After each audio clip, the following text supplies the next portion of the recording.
Right, we're up and running. So yeah, there's no way I've got 3 favourite exercises for runners. So I'm a complete fraud. You know, everybody's doing their top 10 albums at the minute on Facebook and Instagram. And I was saying to someone earlier in the week, like I've got 50 favourite albums in my top 5. And it's much like that with my exercises for runners. I've probably got 50 favourite exercises for runners. It's always a little bit determined by the person in front of me. But by the end of this, I am going to give you my 3 favourite exercises today.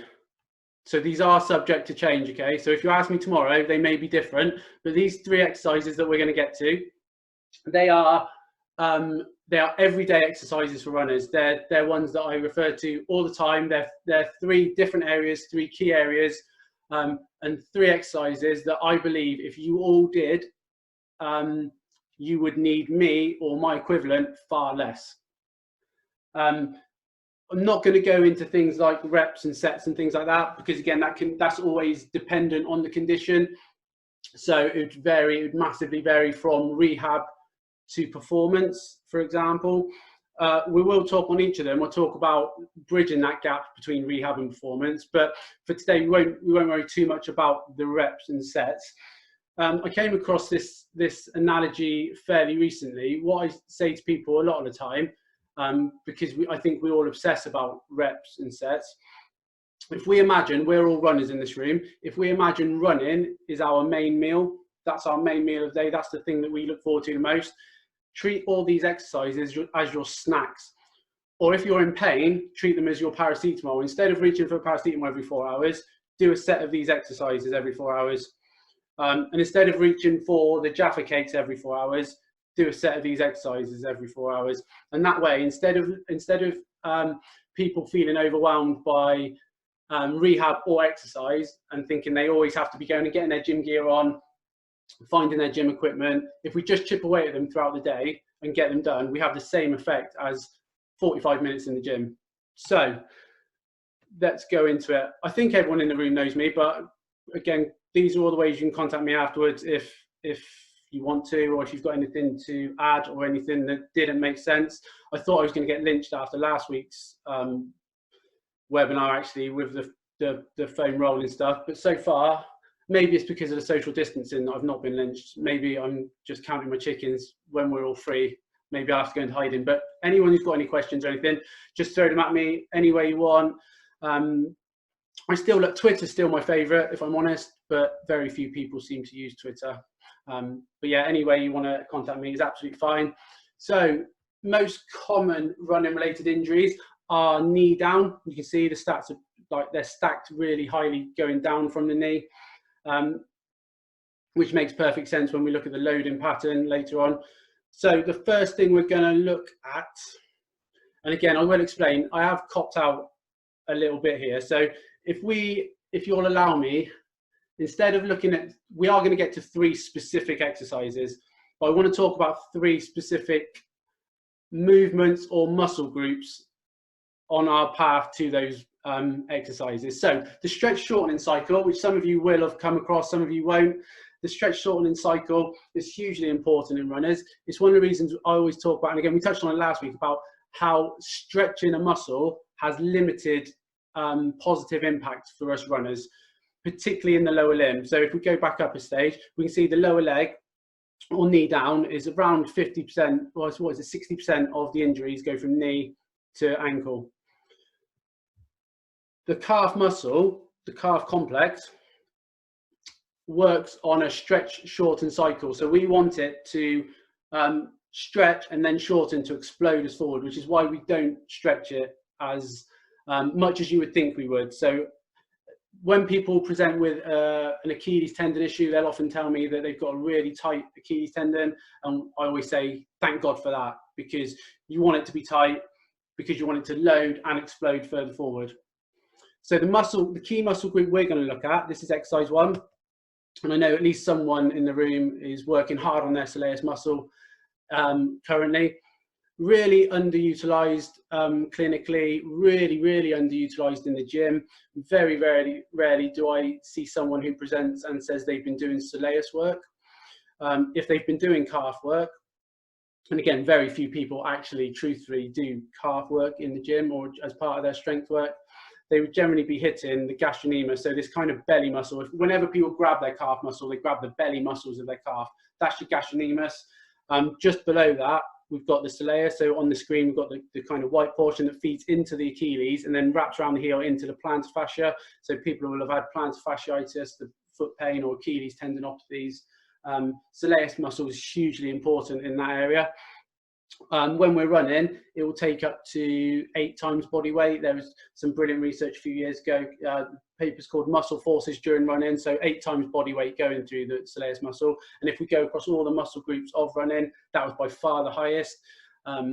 Like through the glutes, it was about 2 times body weight, and then as it transfers down, it almost perfectly correlates with the injuries. So the higher the force impact going through a muscle group, the higher the chance of injury. So soleus muscle group, I say about 8 times body weight is being transferred through there. So it has to be incredibly strong, but it makes it quite hard to strengthen because its capabilities are that high. The simple exercises that we go to are like a calf raise. So again, if people are doing their calf exercises, generally speaking, they'll be doing a straight leg calf raise. We need to be doing bent leg calf raises. So exactly the same position. This isn't the best image, to be honest, but you can see my knee is bent. So my heel is dropping and raising, dropping and raising in a bent leg position rather than a straight leg position. In a straight leg position, all the force transfers through the top of the calf, so the gastrocs. And then if we bend our knee, it transfers to the lower portion. So really, really important that we're doing those. If anyone has got an Achilles tendinopathy, it's always worth running it by someone before you start doing these, because if you drop the knee, if you drop the ankle, sorry, the heel below 90 degrees, depending on the position of your tendinopathy, it can compress, so it can worsen or prolong the symptoms of your tendinopathy. In which case, these exercises are perfectly fine to do as long as you're not going below 90 degrees. But essentially, what we're looking to do is increase that stretch shortening cycle. So we know that a muscle will create more force when it is stretched and then shortened rather than just contracted. So mostly when we go to the gym, we just contract a muscle to strengthen it, but we know that if we stretch it and then shorten it, the force output is much higher, which springs you forward. And again, the reason we don't stretch it as runners is because if you imagine it as a spring, what you wouldn't do with your spring to make it more efficient is stretch it, because it would lose its ability to recoil. And we want it to be able to recoil to reutilize the elastic energy that is storing within it. So bent leg calf raises are a nice start. You can do it statically, so wall sits. These are horrific. A lot of people do these in boot camp type classes, but wall sits on your tiptoes. That would be an isometric start point. So if you're not quite ready to go up and down on your tiptoes with a bent knee, you can do some isometric stuff. And then the image on the other side. These are horrific. These are really tough because they work almost the entire posterior chain. But from that position, just going up on your tiptoes, so raising the heel on a step in a kind of a bridge position. I've got some videos of these, so at the end, if anyone wants to see some videos, we can go through them. But soleus muscle group is key. It's massively underused, massively under prescribed clinically. I would say 95% of people who come in with a calf injury have never heard of the soleus. And if they've been doing any self-treatment like massage, foam rolling, or strength work, it would predominantly have been the gastrocnemius, where, like I say, soleus for me, really key. And again, this paper in the background here is looking at medial tibial stress syndrome, which is what you guys would probably call, when you present in clinic, you would probably call it shin splints. And we can see from this paper that actually, what we used to think it was the posterior tibialis that was the key muscle, but it seems that the soleus is a really key muscle for shock absorption. So when we're landing, the tibia kind of wants to almost bow under the load, but the soleus is so strong and is working so hard that it stops that tibia, that shin bone, from bowing under the constant hammering of running. Pretty gruesome stuff, but really important. This is worth looking at. This is based on straight leg calf raises, but I like it as a rough gauge clinically. If you find yourself on this chart, and the number is how many straight leg calf raises we would like you to be able to do. So we would assume or we surmise that you would be injury free in the calf complex if you can complete. For me, for example, I should be able to do 32 unbroken calf raises single leg, and that's our rough gauge for a good kind of healthy calf structure. So yeah, more than welcome. Find yourself on there and work away at those numbers, and then message me if it injures you, which it won't, obviously. Right, so we'll move on, because I never know where we are with timing on these things. So it's all in the hips. So glute medius, another area.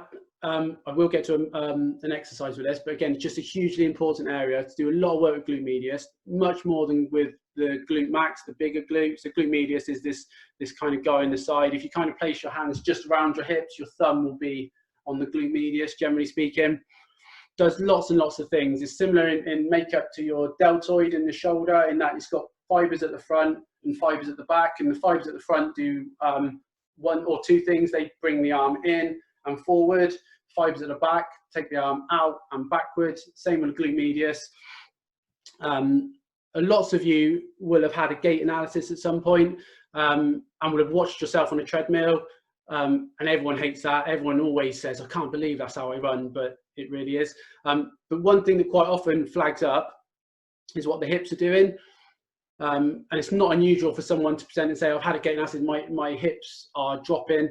The most consistent mistake that we see is that people, we've had people present that have said, oh, my left hand hip dropped from my gait analysis. I know my left hand hip drops, and I've been strengthening my left hand hip for 6 months and it won't stop. And unfortunately, the message has kind of got skewed somewhere, because in that case, it would be the right hand hip that's the weak hip. So unfortunately, that person's had 6 months of strengthening the strong hip and neglecting the weak hip. And multiple things can happen. Like I say, the hip will drop if the left hand hips drop. If the left hand hip is weak, the right hand hip tends to drop. And then what can happen is the stance leg will follow, so the knee will drop in, which is what we call knee valgus. And there's lots and lots of research on knee valgus, and it's not to demonize knee valgus or that dropping of the knee, but lots of injuries do correlate with it. So for example, if you've ever had iliotibial band syndrome, so IT band syndrome, pain on the outside of the thigh or outside of the knee, that correlates with a hip drop where the knee's dropping across the midline to try and counterbalance the center of gravity. But lots of knee pain, cartilage knee pain, medial collateral ligament knee pain, all kind of correlate with that area. And they're hugely important with lower back pain as well, the glute medius. So again, this is a test that we use clinically. And you can see this lady, her left leg is in a lunge test, left knee's dropping across the body dramatically. So she presented with outside left knee pain, but left with right hand side hip strengthening, because this hip over here was failing. So then the hip was dropping, so then the knee has to come across to recenter. So she would have strengthened both hips, I would add, but the measurement one was the right hand side in that case. And the lunge test is something I really like, because as much as we don't think of it, lunging is a huge part of running and everyday life. Like every time you're going up the stairs, I know you're going to imagine me going up the stairs 4 stairs at a time now, but essentially you're lunging as you go up the stairs. I don't look like a maniac, don't get that image in your head, but we need to be in that split leg, stance position to drive up the stairs. So a lunge position is something I really like, which we're going to go on to in a sec. So a couple of options for the glute medius area. Jane Fonda's, I really like Jane Fonda's, and a lot of people think this is really old school when we go through this, but I'll explain why in a sec. So Jane Fonda's side lying leg raises, basically. I always say to people, you have far more effect with these if you're going to do them if you wear a leotard and leg warmers. Otherwise you don't get the same output. I didn't do them for the photo, for obvious reasons, but Jane Fonda's are really good. You can do them with a band around your leg. The cue I give people with these is, if you can, lie with your back against the wall and your heel on the wall, and keep heel contact with the wall, so your heel doesn't drift forward. Because if you don't do that, what tends to happen is you go into hip flexion, so your foot drifts forward, because we spend so much time in hip flexion. So all of you now are sat in hip flexion. that's where most of us spend most of our days now, sat down. So the hip tends to come forward. So if you lie with your back against the wall, keep your heel on the wall, that'll keep you in your best position. Crab walk, so you can't really see it on the image, but there's a band around my ankles there. Always use the band around your ankles when you're doing this, not around the knees. Again, the most common mistake you would see is people wearing a band around their knees. You want long levers, so keep the band around your ankles or even around your toes. Get far more work out of it, out of the exercise. Always keep the band tight as well. So don't bring your ankles together. Always keep the band tight, because then what you're doing is, as you're taking one leg out, you're working concentrically, so shortening a muscle. As you're bringing the following leg in, you're working eccentrically by lengthening the opposite muscle, so you're getting maximum workload out. If you just collapse the legs in, you're not getting the same workload out. So just take it really slow, keep the band tight, walk up and around your living room for a minute or so at a time. Do it in front of the TV if you can, because your family love it. The reason I do Jane Fonda's is, if we look at bang for buck, so these are EMG studies which have their limitations but are really useful. Right at the very top, side lying hip abduction. So that's a Jane Fonda exercise. So of all the exercises that we've got, that still seems to rank really high. Things stand the test of time if they work. And I say this a lot, like if we look in gyms, people still do burpees and they're 60 years old, but it's because they've stood the test of time. They suck, everyone hates them, but we do them because they work. I don't think in 10 years time, people will be doing Viper training, for example, because for all intents and purposes, I'm not going to swear, I just don't think they'll be doing it, whereas they'll still be doing burpees because they stand the test of time. So much like the Jane Fonda exercises, they work. The second one down, so second highest on that is single limb squat, which we're going to look at in a sec. And then third one is lateral band walk, so that's your crab walk. So they score really highly. The things that people most commonly do, or they tell me they've been doing or prescribed, is clams. And you can see clams right at the bottom of this. They're fine, they're okay if you love doing clams. I don't know why you would, but their workload is literally half of a Jane Fonda type exercise. So again, working on that model of laziness stroke efficiency, I would always go for Jane Fonda type exercises over clams. The other thing to consider with clams is, if you're going to collapse your knees together and you've got a hip pathology, it's probably going to recreate the symptoms of your hip pathology. So like I say, bang for buck, Jane Fonda's, crab walks and single limb squats. So build that extension. So hip extension, which ties in nicely with a single leg squat position. So this is where we kind of talk a little bit more about the bridging the gap between rehab and performance. Running pace, which we all tell each other isn't important. We all say we don't care how fast we are, and we totally lie, because everyone cares about how fast we're running. Running pace is essentially stride length times stride frequency, so cadence. So how long our stride is by how many footsteps we do in a minute. If we increase our stride length, we will get faster. If we increase our stride frequency, we'll get faster. If we increase both, we'll get much faster. That's how running works. Considerations for hip extension would be, are our hip extensors weak? Do we lack the ability to take the leg behind us, or are our hip flexors tight? What that means is, again, we're all sat in hip flexion. So all our hip flexors at the moment, the muscles that bring our leg forward, are shortened because we're sat down. So if they are shortened and want to stay short, it will stop your ability to drive your hip behind you. So you can see from Mo Farah here, what we're talking about with hip extension is from this image here, so the second image in, he's gone mid stance, or mid stance, we might call that mid stance. And then what he's doing is driving his body over his hip. So running isn't the ability to reach forward like this. Most people think that when they're running, they're reaching forward. That's not running. Running is the ability to plant and then drive forward, so that this leg, this foot here, is this foot here, and you see how far that hip travels. Here, in Mo Farah's leg there is about 40 degrees of extension. In the West, it's thought that we all have about 10 degrees of extension. And there's multiple factors at play there, but one of them is thought to be habit and routine, because we all sit at desks for long periods of the day. we shorten our hip flexors, which loses our ability to extend. So to stretch the hip flexors is a simple kind of lunge position, split squat position. Call it with a difference. The difference to this exercise is when you're in the hip flexor position, I get people to do it for a minute at a time, squeeze the glute of the back leg for 2 seconds and relax for 2 seconds. And it works on an agonist-antagonist model, whereas the glutes in this position are the opposites of the hip flexors.